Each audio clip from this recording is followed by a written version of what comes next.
Hola, buenas noches a todos. Bienvenidos a este pequeño rincón del cinéfilo, a mi pequeña cueva de friki. Y hoy os voy a hablar de una película de terror. Pero una película de terror de verdad. No las chorradas y las estupideces que vemos últimamente en los cines de películas de sustos para niños y para adolescentes que lo único que saben es gritar de una pantalla de cine y que no saben prácticamente nada de lo que es una verdadera obra maestra del cine de terror y del horror gótico. Hoy os voy a hablar de la mejor versión con diferencia, de la novela inmortal de Bram Stoker, que es Drácula.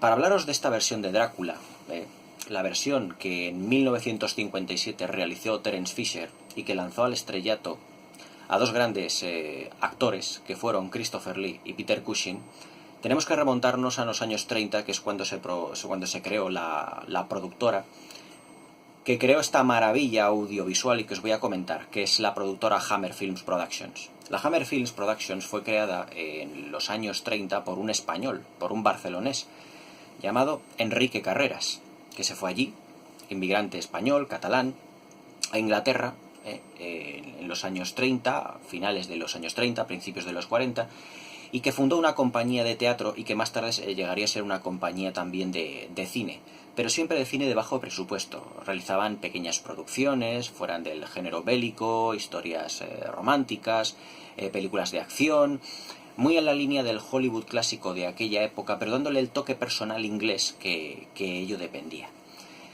Pero que a finales de los años 50, en 1955, empezaron a retomar la senda del género fantástico con una película que está considerada también una obra de arte de la ciencia ficción, que es El experimento del Dr. Quatermass. Película de ciencia ficción muy aplaudida en su momento y que sentó las bases de lo que debería de haber sido o de lo que sería las películas de horror gótico que vinieron después. Todos conocemos las películas filmadas por los estudios Universal, como son Drácula, el Dr. Frankenstein, la novia de Frankenstein, el hombre lobo, el hombre invisible y todas aquellas películas donde aparecían los monstruos clásicos como el Dr. Frankenstein, su creación, la criatura, interpretada por Boris Karloff, también el Drácula de Bela Lugosi y todo esto. Pero todas ellas son de los años 30. Pero a finales de los años 50, Enrique Carreras y sus colegas dentro de la productora creyeron que podían darle un nuevo aire a todas estas películas de terror y de horror gótico, dándoles evidentemente pues una nueva ambientación y filmándolas en Technicolor, es decir, aprovechando ya pues las capacidades que tenían también ya el formato el formato panorámico, el sonido estereofónico y utilizar los colores para resaltar todas aquellas criaturas que habían dado tanto terror y tanto pavor a los espectadores de los años 30 y de los años 40. Y en 1957 filmaron la que fue la que se define o la que define John Carpenter como la primera gran obra maestra del cine fantástico, que fue La maldición de Frankenstein, en el que Peter Cushing realizaba el papel del Dr. Frankenstein y que Christopher Lee, el mismo actor que haría un año después de Drácula, hacía de la criatura de Frankenstein. La película recibe unas críticas terribles, pero por el gran grado de sadismo que la película tenía, por la utilización del gore, fue una de las primeras películas en la que se utilizó la sangre de una manera tan abierta, la utilización también de los exteriores, todo filmados en Technicolor, más concretamente en Eastmancolor, que era una pequeña derivación del Technicolor, aunque no tan brillante como el Technicolor en sí mismo, y también porque el protagonismo se le había cedido al Dr. Frankenstein en detrimento de la criatura, es decir, la visión digamos más edulcorada que tenía Boris Karloff y romántica que nos había dado de la criatura. Su protagonismo se pasaba al Dr. Frankenstein en sí mismo, es decir, a la persona que crea la criatura, encarnada por un Peter Cushing formidable. La película recibió, como os he dicho, unas críticas durísimas, debido a que, claro, en los años 50 el cine que estaba de moda en todo el mundo eran los musicales de Hollywood, y de repente encontrarte una película donde un prácticamente desconocido Peter Cushing se dedica a decapitar cadáveres para luego crear su criatura, pues claro, todo eso en la época dio una reacción tremenda, pero que tuvo un grandísimo éxito. Y al año siguiente, en 1958, realizaron la película que os voy a comentar esta noche, que es Drácula. Para mí, la mejor versión de la novela de Bram Stoker y una obra maestra en sí misma. Una película 5 estrellas. Un absoluto 10 en todos los aspectos de esta maravillosa película. Os he puesto aquí en el ordenador el fotograma más impactante, uno de los fotogramas más impactantes de la película, porque en una anécdota muy, muy graciosa de la creación del film, el director, los actores, los compañeros de Christopher Lee, nunca se acostumbraron a la presencia suya maquillado y caracterizado como Drácula, ya que en el rodaje debería de realmente imponer muchísimo un actor de casi 2 metros de estatura, con esos ojos, las lentillas inyectadas en sangre y con esa boca, con esos colmillos y con la sangre chorreándole a borbotones. Debería de ser una imagen impactante, porque hay que tener en cuenta que la película es de 1958. Ha pasado ya muchísimos años, muchas décadas. Y claro, el espectador no estaba acostumbrado al gore que últimamente se utiliza tanto en las películas de terror. La película se puede considerar como la mejor película de horror gótico, desde el primer fotograma hasta el último, y tiene muchísimos valores que entonces se pusieron incluso en duda, porque la productora Hammer Films, productora inglesa, fue muy transgresora a la hora de realizar todo este tipo de producciones desde cualquier punto de vista. Desde los encuadres, la fotografía, la planificación, el uso del color, el uso de la sangre, que no era rojo oscuro sino rojo brillante, intencionadamente, para que resaltara mucho más en pantalla, las interpretaciones contenidas del elenco protagonista, y la utilización también muy sabia de los decorados y de la fotografía, sobre todo la fotografía. Terence Fisher para esta película contó con un director de fotografía maravilloso, que ha pasado a la historia del cine por medios propios, que se llama Jack Asher. Jack Asher lo que hacía era filmar los encuadres totalmente abiertos, para que los protagonistas se pudieran mover dentro del encuadre de una manera libre, suelta, sin ataduras, para que pudieran estar constantemente moviéndose y en el que no se les cortara el cuerpo, sino que muchas veces, si os dais cuenta al ver esta película, muchos de los cuerpos están visionados prácticamente al 100%. Vamos, prácticamente no se le ven en los zapatos pues de milagro. Pero Jack Asher firmó las secuencias en el que los personajes se pudieran mover dentro del encuadre de una manera holgada, y pudieran desarrollar su personaje de una manera bastante también amplia, ya que la planificación lo que hace en esta película lo que hace es dar rienda suelta a los actores para que puedan desarrollar ampliamente su personaje, porque el tono de la película es un tono eminentemente lento. Es decir, la película es ágil y dinámica, pero el ritmo interno de la película es pacífico y sosegado, muy tranquilo, aunque luego también tiene secuencias de gran dinamismo, como comentaremos después. La película dura 85 minutos, pero en esos 85 minutos se puede decir que el guionista también, una gran personalidad dentro del cine inglés llamado Jimmy Sangster, condensó toda la novela, cogiendo todos los momentos cumbre de esta novela y plasmándolos en pantalla, pero también con nexos de unión muy curiosos y significativos.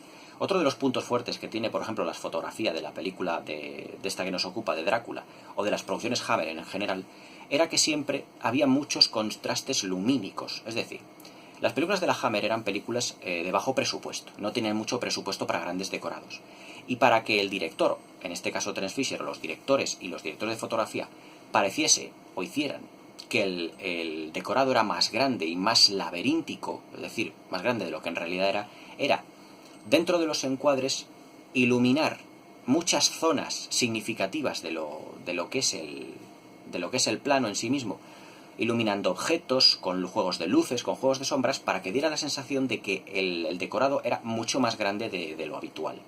Y es un recurso que utilizó la Hammer desde que empezó a filmar películas de horror gótico en los años 50, finales de los 50, hasta ya su decadencia bien entrados los años 70. Como os he dicho, Drácula representa la obra maestra del horror gótico por excelencia. Ya no solo por su planificación, por su montaje, por su dirección muy contenida, también por otros elementos, por ejemplo la banda sonora. La banda sonora de esta película es realmente escalofriante. Pero el tema principal de Drácula está compuesto por solo 3 notas. 3 notas que se repiten a lo largo de la película con la presencia de Drácula en sí misma, pero que son suficientes para causar desasosiego e intranquilidad en el espectador. La película, como os he dicho, es un compendio de los mejores capítulos de la novela, todos ligados por un nexo de unión para que no haya una gran desconexión entre ellos. Pero lo que más destacó en esta película era, sin duda, ya no solo la presencia de Christopher Lee y de Peter Cushing, sino cómo está tratado el personaje de Drácula. Si recordáis o habéis visto, por ejemplo, la versión de Bela Lugosi, pues que hoy en día vista queda un poquito ya desfasada, porque hoy ver a Bela Lugosi caminar por las calles de Londres vestido de opereta, pues queda un poco ridículo. Pero Drácula, Christopher Lee le dio... El Drácula de Christopher Lee se enfocó de una manera mucho más, ¿cómo os diría?, más seria, más adulta,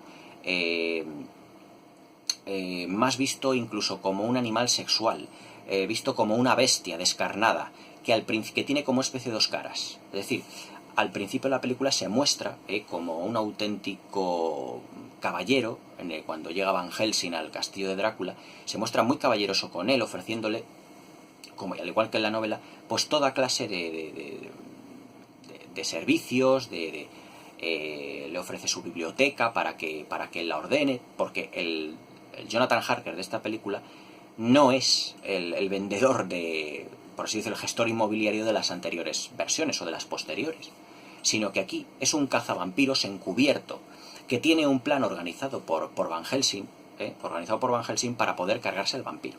Vosotros diréis, bueno, pero es que eso se carga en lo que es el espíritu de la novela, porque no es cierto. El espíritu de la novela está en esta película completamente arraigado, y es la versión de Drácula que más fiel es en el espíritu y en el tono a la novela original. Recordemos, por ejemplo, que el Drácula de Francis Ford Coppola era una visión romántica. Drácula terminaba enamorándose de Mina. Pero en la novela original no ocurre eso para nada. En la novela original Drácula no es ese alma romántica que nos hacía ver Francis Ford Coppola en su versión de 1992, sino que Drácula, en la versión de Bram Stoker, en su novela original, es un animal sexual, es un animal...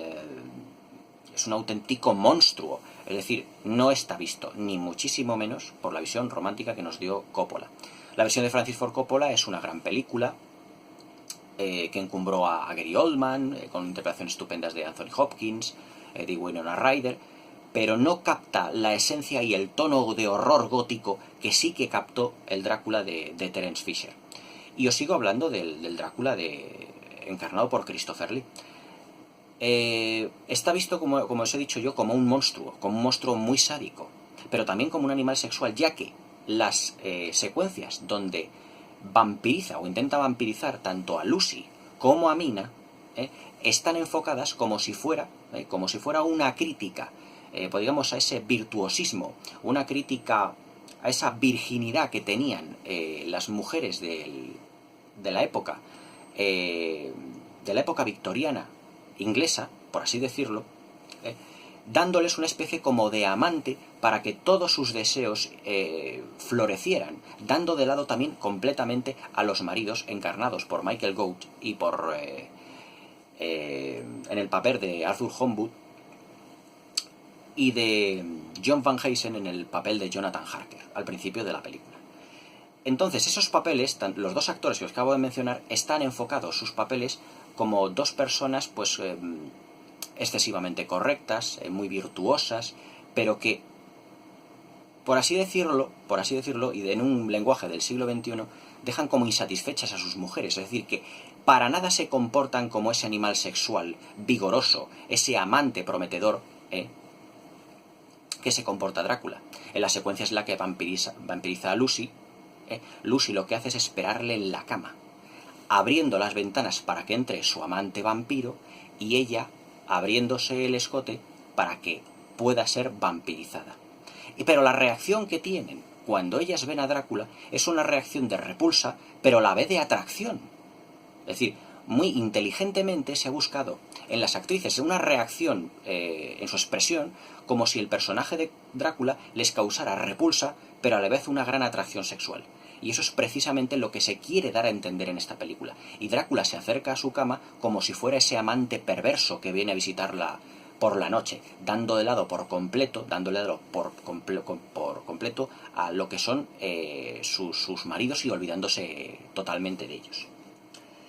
Además, Christopher Lee en esta película lo que hace en muchas secuencias es que los colmillos se le van erizando poco a poco a medida que se va acercando al amante, como si fuera un simbolismo como de erección cuando se acerca al amante. Es decir, en esta película lo que hay es mucho sexo soterrado que en las versiones de Bela Lugosi no estaba presente. Y en la versión de Francis Ford Coppola está presente, pero de una manera mucho más explícita.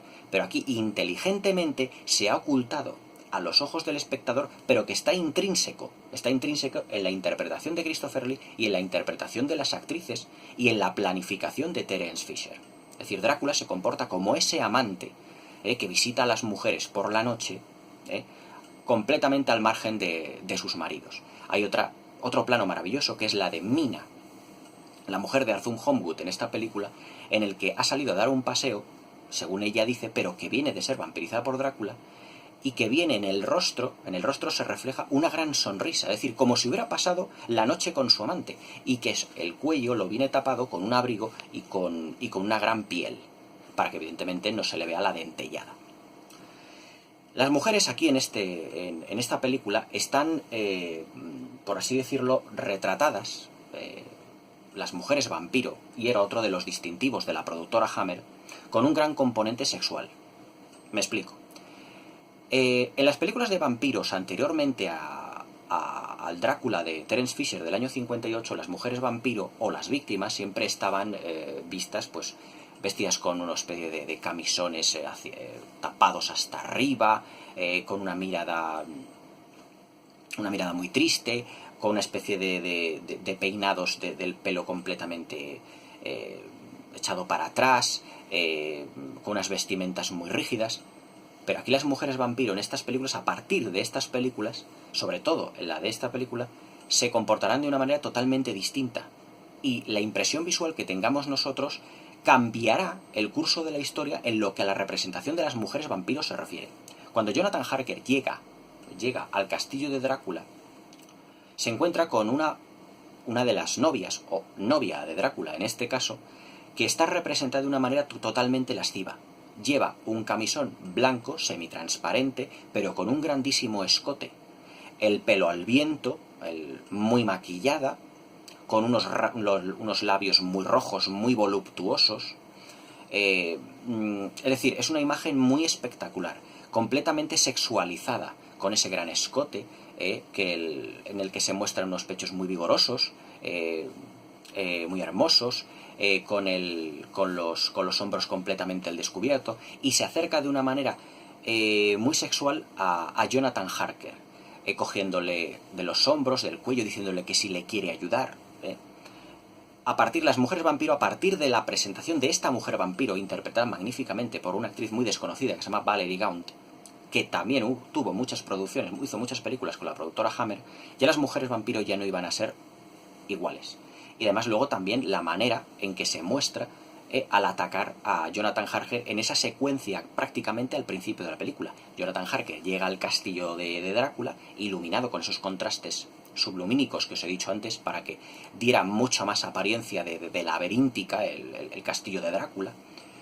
Y es cuando a Jonathan Harker, una vez que ya ha cenado, se le caen algunos platos al suelo y la cámara enfoca lo que son el camisón, los pies del camisón de la novia de Drácula, de Valerie Gaunt. Entonces la cámara va subiendo muy, muy, muy, muy, muy lentamente hacia el rostro de la actriz y vemos que está efectivamente con ese camisón pseudotransparente, con ese gran escote que os he dicho, con esos grandes senos que están tapados, pero también que se pueden visualizar también bastante bien, con esa melena, con esa cabellera negra, con esos labios rojos voluptuosos. Dice que si por favor le puede ayudar, que ella es víctima de Drácula, porque en esta película los vampiros, por así decirlo, odian su condición de vampiros. La novia de Drácula odia su condición de tal y quiere encontrar a alguien que le ayude. Pero claro, ante la visión de una posible víctima, en este caso Jonathan Harker, pues no puede contener ese deseo de poder vampirizarle.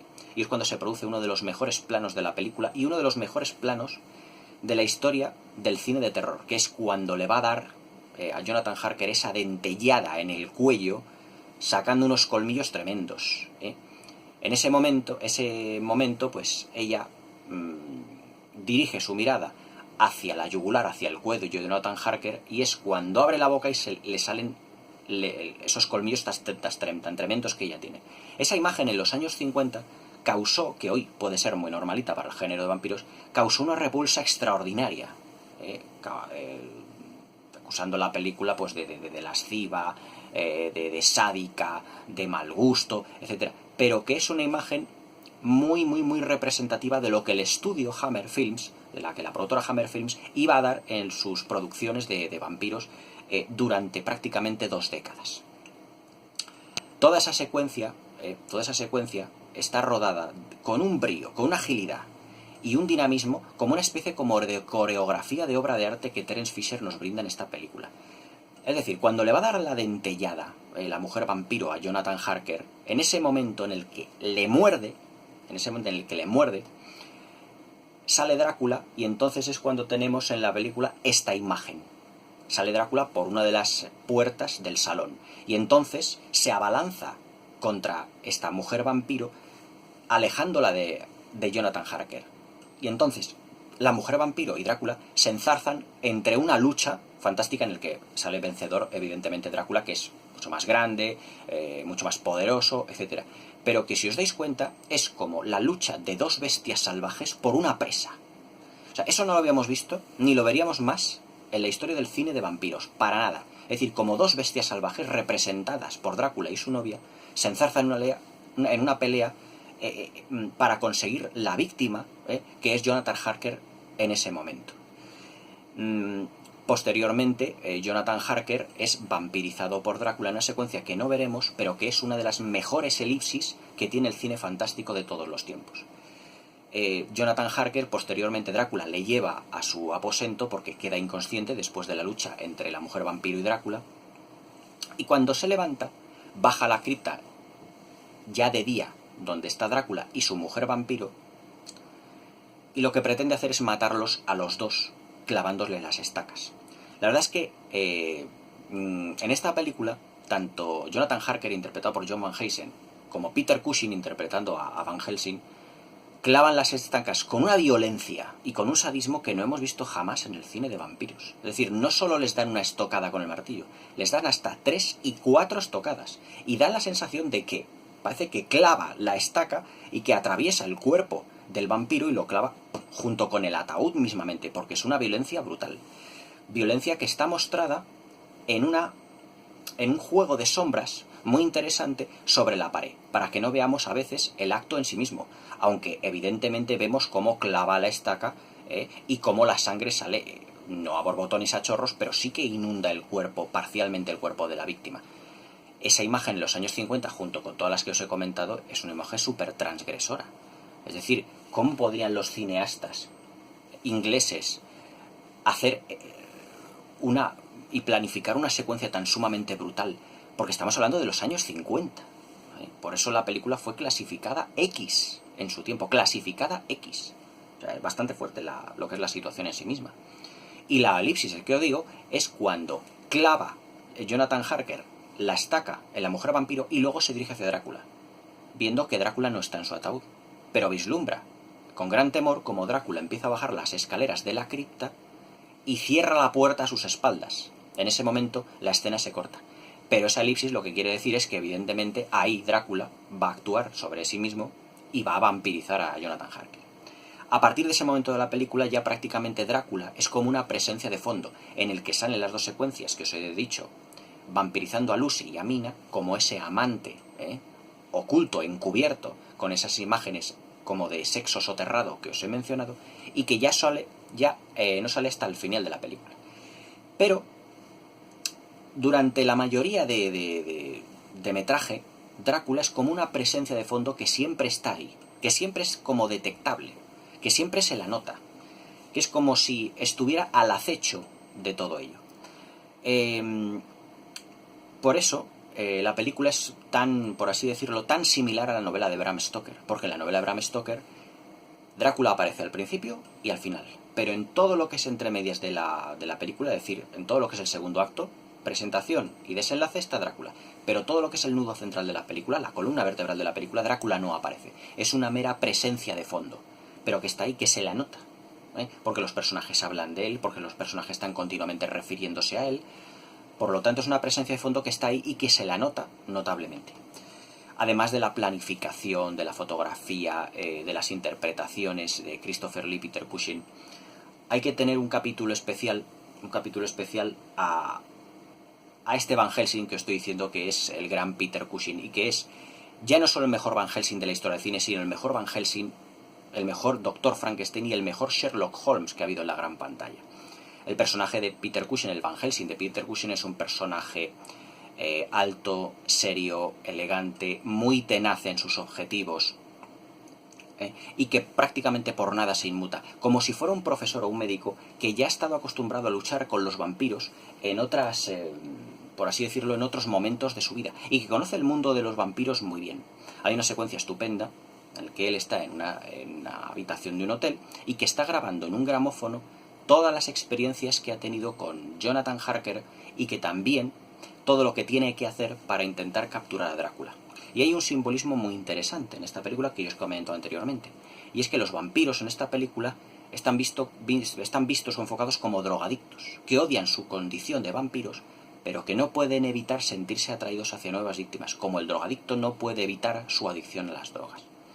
La verdad es que este símil que os acabo de comentar es uno de los puntos cumbre que tiene el cine de vampiros de todos los tiempos, porque resume perfectamente lo que el vampiro siente en sí, y que ya vimos también muy reflejado en aquella película de Neil Jordan llamada Entrevista con el vampiro, también magnífica película, por cierto. Pero en esta película está reflejado de un modo, por así decirlo, más explícito, más específico, porque todos los vampiros que salen en este film, efectivamente, exceptuando a Drácula, odian su condición de tales, y que es como si llamaran al Van Helsing para que les absorbiera de la condición de vampiro. La verdad es que la película, los 85 minutos se pasan volando, ya que tiene una gran homogeneidad en todo el relato. Es una película que también tiene grandes secuencias de acción, sobre todo el final, imitado y plagiado hasta el absurdo, en el que hay una lucha encarnizada entre Van Helsing y Drácula, en el que Van Helsing, por así decirlo, finge su fallecimiento, su muerte, para dar una sorpresa a Drácula y poder quitarse de en medio, porque evidentemente Drácula es muchísimo más poderoso. Se dice en esta película que Drácula puede tener entre 500 y 600 años de longevidad.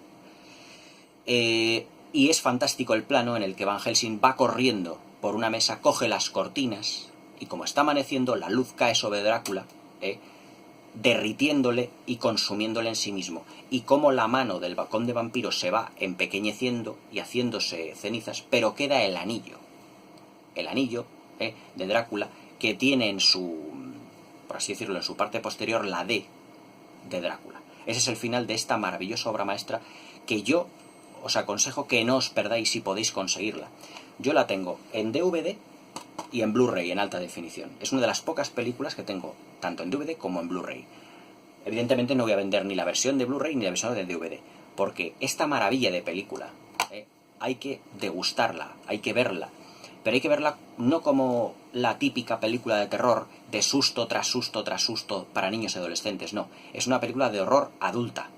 Adulta porque es cine fantástico tratado desde un punto de vista científico, desde un punto de vista del horror gótico, desde un punto de vista de atmósfera.